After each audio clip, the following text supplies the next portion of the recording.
The world's focus tonight is on the Middle East after U.S. and Israeli strikes on Iran. President Trump says the leader of Iran is dead after Operation Epic Fury. Tonight, we're speaking with experts about what this means and hearing from Coloradans with ties to Iran. But first, we need to show you what's happening in Boulder today. A fire burning this afternoon not far from Chautauqua Trail and nearby homes. More than 100 firefighters are working the ground attack, and air support has been dropping help from above. Thanks for joining us tonight at 5. I'm Jennifer Meckles. That fire started just a few hours ago. Neighbors living nearby were on evacuation warning for several hours, told to get ready to leave if needed. Let's get right out to our Colton Chavez. He is live in Boulder for us tonight with an update. Colton. Yeah, Jenny, and as you said, there's such an importance when it came to this fire because of how close it was to these communities. You can see just right off to my shoulder here, that grouping of trees that you see off in the distance, that is where we've been seeing smoke come from that area. And within the last few minutes, we've seen it completely vanish. And that kind of echoes what Boulder Fire has told us about how they have a good grip on this fire in the Bluebell area. Now, they say that fire sparked just before 12:45 this afternoon, prompting a large response from the City of Boulder Fire Rescue and 9 other agencies. They say right now, as Jenny mentioned, more than 100 firefighters remain on scene, and they say that fire has burned about 1.5 acres and is 50% contained. They also say that no injuries have been reported and no homes or structures have been damaged. There was an evacuation warning for about 300 cottages that are in that area of the park, but none of them had to be evacuated. But what firefighters did tell me is they did have to move hundreds of hikers out of harm's way. The only evacuations that we did were folks who were on the trails, and there were hundreds of people on the trails when this fire came in. All of those people were safely brought down, no injuries at this time. And I want to bring you back live out to, you're seeing Baseline in Chautauqua Park. And what I want to tell you is there are still fire crews here out in the area despite smoke not being in the area. They say that they're going to continue to have crews out here as they continue to battle those flames. Again, it is 50% contained, but Boulder Fire tells us that they feel confident that the weather is going to play ball with them and it's going to allow them to get an even better handle on this fire. As for the trails that are out here in Chautauqua Park, unfortunately, they say those are closed until further notice. Of course, we'll bring you all of the latest updates as they become available. Live in Boulder, Colton Chavez, 9 News. Thanks a lot, Colton. Yeah, you know, it's good that there wasn't any fire weather conditions out there in Boulder County. When there's fire weather conditions, you would see extreme fire behavior and rapid fire spread. So we didn't see that today because the winds were much lighter. In fact, they were mostly under 20 miles per hour. The strongest gust at the moment is in Boulder County at 20 miles per hour. Anything under 20 I would consider breezy. The stronger winds that we have seen were way up here to the north of Fort Collins, places like Wellington coming in here with some 25 to 35 mile per hour gusts today. And that's why we had the fire weather warning up here to the north. Fort Collins, up in the Pawnee, out in Logan County, and also in Cheyenne. So that will start to expire here in about an hour. The humidity is starting to go way up. In fact, you can see the cloud cover starting to appear over the Front Range, and the humidity is going to be relatively high tomorrow. So I wouldn't expect to see any fire weather conditions, even though it will stay pretty breezy tomorrow. It's 65 degrees right now in Denver. Another 60-degree day for us, and tomorrow morning is going to be pretty mild, relatively speaking. Most of us will stay above freezing again. It's pretty unusual for this time of year to stay above freezing this many times in the morning. So your next 3 days here, we're going to have another very warm day on Monday, and the sun will pop back out. So that'll be a very warm day. And then finally, some relief. We have a storm system, which could be one of many, and we could get some rain here in Denver. So I'll explain that coming up in just a few minutes, Jenny. All right, Corey, thank you. We're also learning more today about an ICE agent injured in Lakewood today. Lakewood police say this call came in as a hit and run during an ICE operation. Lakewood agents tell us that this happened on the 200 block of South Ingle Street around 10 a.m. That's near Sheridan and Alameda. Sky 9 flew over a large presence still in that area within the last hour. A presence both from ICE and the community watching on. ICE agents were reportedly trying to apprehend a suspect, but say that suspect rammed 2 ICE vehicles with a car, injuring at least one of those agents. We have reached out to DHS to ask for an update on the agent's condition and any details about what they're doing in that area today. We have not heard back at this hour.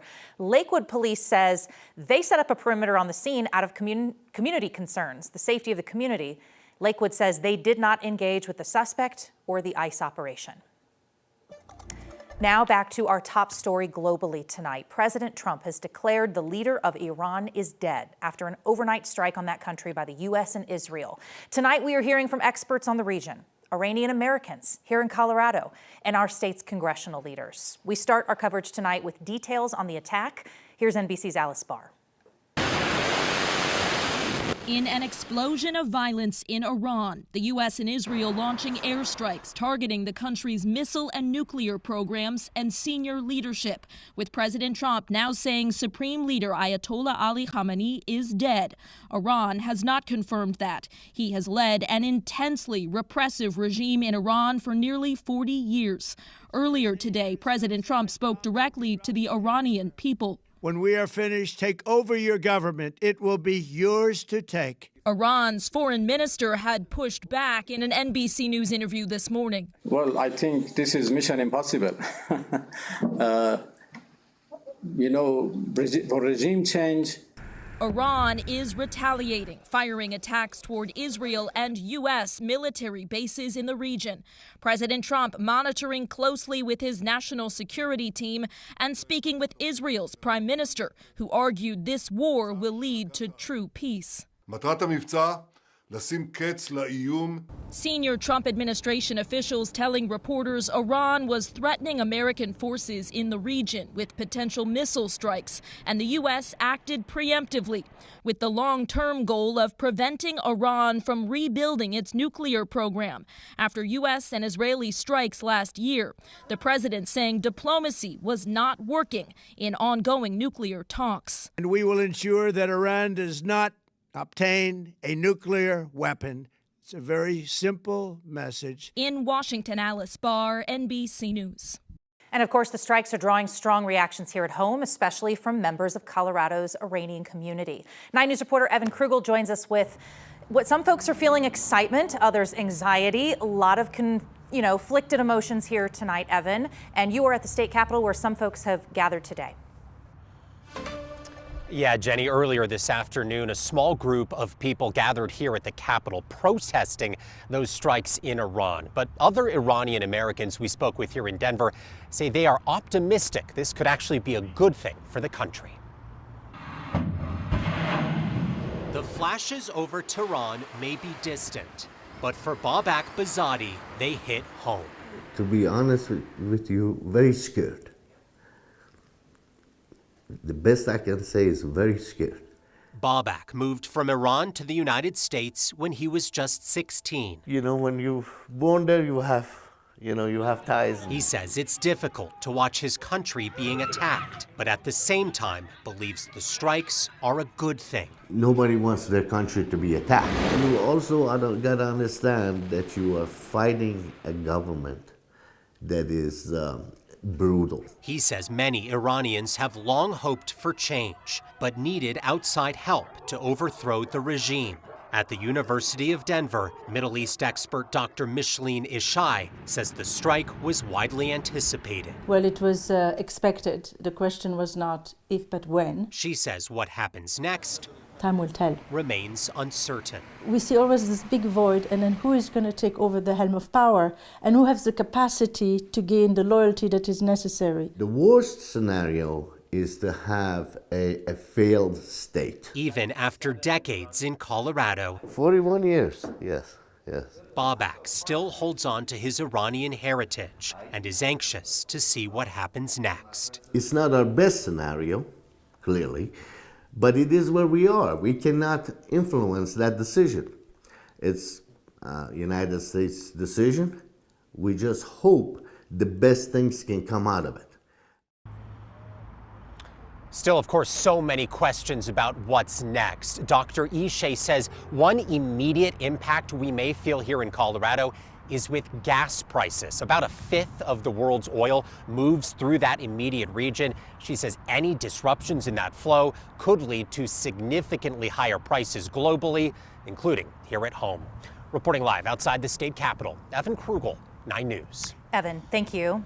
We're also hearing from Colorado's congressional delegation today, including combat veterans like Democrat Jason Crow, who calls Trump's war on Iran, quote, a war of choice with no clear endgame, no authorization from Congress, and little support from Americans. I agree that Iran should never be allowed to have a nuclear weapon.